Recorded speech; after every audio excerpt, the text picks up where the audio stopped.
C'est l'histoire insolite, voire extraordinaire, qu'ont vécu une bonne bande de copains sur les eaux troublées d'un lac poissonneux. C'est une histoire extraordinaire parce que personne d'autre qu'eux n'a pu vivre cette histoire et personne ne la revivra jamais plus.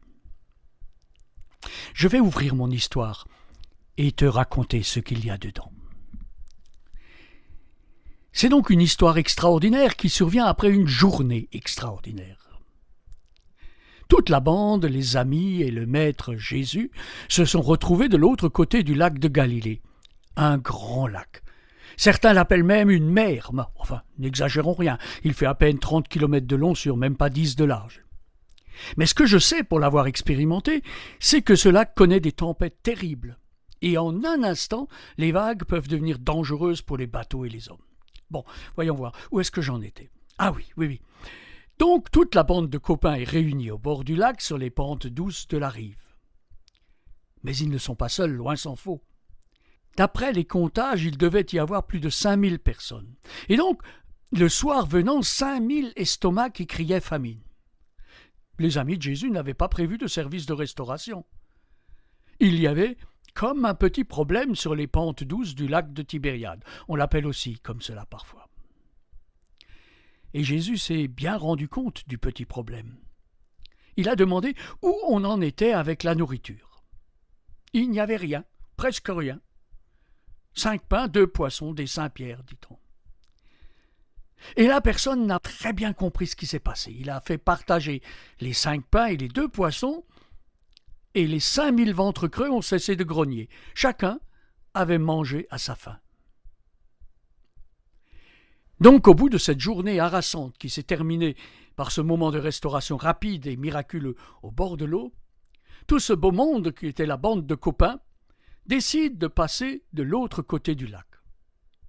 C'est une traversée un peu risquée car c'est le soir, généralement, que le vent se lève et transforme le lac en mer démontée. Et pour une raison qu'ils n'ont pas très bien saisie, Jésus n'est pas avec eux. Il avait, semble-t-il, encore des choses à régler sur place. La nuit est tombée, et on ne voit que quelques feux allumés sur les bords du lac de part et d'autre, simplement de quoi s'orienter dans l'obscurité la plus noire. Avec le vent, les nuages, pas une étoile au ciel, et la lune qui n'éclaire rien du tout.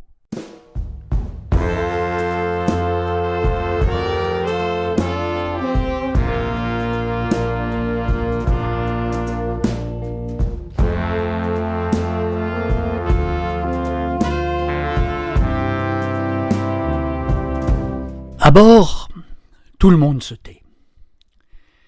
Un silence oppressant dans lequel on sent suinter la peur. L'atmosphère est lourde, presque irrespirable, à couper au couteau. Certains se tapissent au fond de la barque dans laquelle s'engouffrent des paquets d'eau froide. Les vêtements sont mouillés depuis longtemps déjà. 2 ou 3 se tiennent à la proue pour scruter la rive et repérer les feux pour ne pas dériver sur les eaux troublées par le vent. 2 autres s'occupent de la voile qu'il faut réduire au maximum pour ne pas courir de risque. Celui qu'on appelle Pierre est à la barre. Il a de l'expérience, mais même avec de l'expérience, il faut être très prudent. On a vite fait de chavirer, et un bain forcé dans les eaux froides du lac en pleine nuit est souvent fatal. Ils ont déjà parcouru près de la moitié du trajet. Les lumières des feux deviennent plus grandes, apparaissent et disparaissent dans les vagues quand la barque monte sur la crête de la vague ou plonge dans le creux de la houle. Et soudain un cri de terreur. Les hommes à la proue de la barque ont la voix éteinte, tremblante de peur. Devant eux, dans la nuit épaisse et noire, à couper au couteau, il y a un homme qui marche sur l'eau. Un fantôme.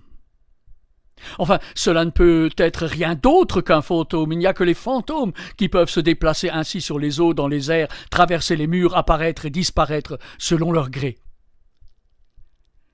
Et alors, me direz-vous comme les enfants au beau milieu de l'histoire, quand la tension devient insoutenable, et alors ?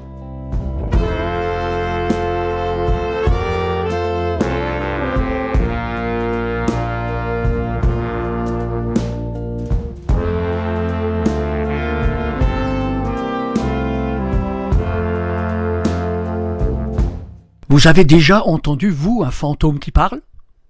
Moi, je ne crois même pas aux fantômes. Alors vous pensez, j'en ai jamais entendu parler un seul. Celui du lac s'approche d'un pas léger vers la barque, et il parle.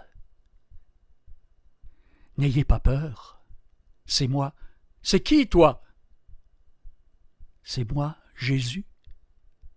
N'ayez pas peur. C'est vite dit tout cela. Bon, il l'avait déjà vu calmer les eaux, apaiser le vent. Il savait que les éléments lui obéissent. Mais d'ici à marcher sur l'eau, ça c'est extraordinaire, ça aucun homme ne l'avait jamais vu. Ils se regardent les uns les autres un peu estomaqués, un peu sonnés, d'abord les pains et les poissons multipliés, et puis maintenant la promenade sur l'eau. Décidément, ce Jésus qu'ils suivent depuis quelque temps déjà, ce Jésus n'a pas fini de les étonner.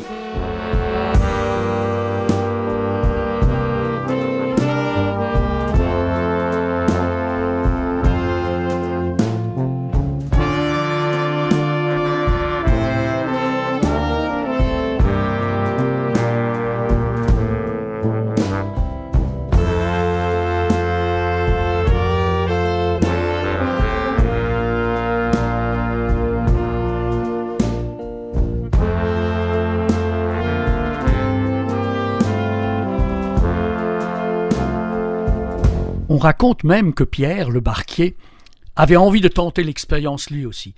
C'était une grande gueule, le Pierre, un peu tête brûlée, un peu impulsif. Sur un coup de tête, il a dit à Jésus, qui se promenait toujours sur l'eau devant la barque, en pleine tempête, il lui a dit « Si c'est bien toi, donne-moi l'ordre de venir vers toi sur l'eau. » La réponse ne s'est pas fait attendre. Le promeneur du lac lui a dit « Viens ». Et voilà donc notre Pierre qui enjambe le bord de la barque, qui risque quelques pas vers Jésus, avant de s'enfoncer dans les flots glacés, et de tendre la main pour pouvoir être sauvé de la noyade et de la mort certaine. Dans le bateau, les 11 autres sont pétrifiés. Aucun d'entre eux n'est capable d'esquisser un geste, même pas le moindre, tétanisé plus par la peur que par le froid. Et comme seule consolation, ce constat de Jésus. Tu n'as pas beaucoup de foi. On dit que les deux sont remontés dans la barque, le Pierre mouillé de pied en cap, dégoulinant sur le fond de la barque, tremblant de peur et de froid, de honte aussi certainement. Et Jésus, calme et serein, comme à son habitude.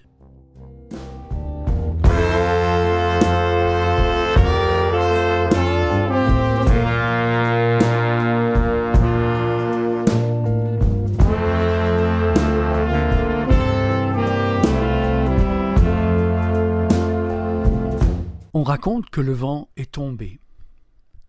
Et avec le vent qui tombe, les vagues se sont calmées, la mer a repris son aspect d'huile. Les étoiles ont à nouveau brillé dans le ciel dégagé, la lune a fait scintiller le lac, comme si quelqu'un avait brisé un miroir en des milliers de morceaux pour les éparpiller à la surface de l'eau.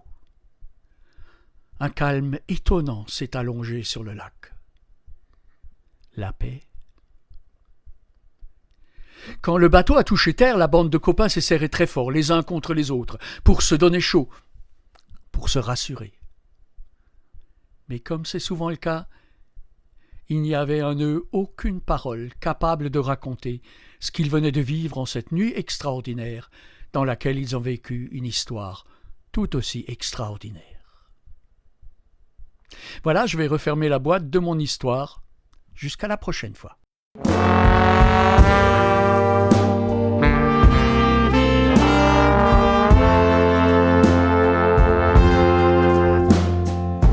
La Bible n'est pas un conte, mais elle se raconte. Si vous désirez en savoir plus sur l'histoire extraordinaire de Jésus qui marche sur l'eau, elle se trouve dans l'évangile de Jean, dans le chapitre 6, et aussi dans l'évangile de Matthieu, au chapitre 14.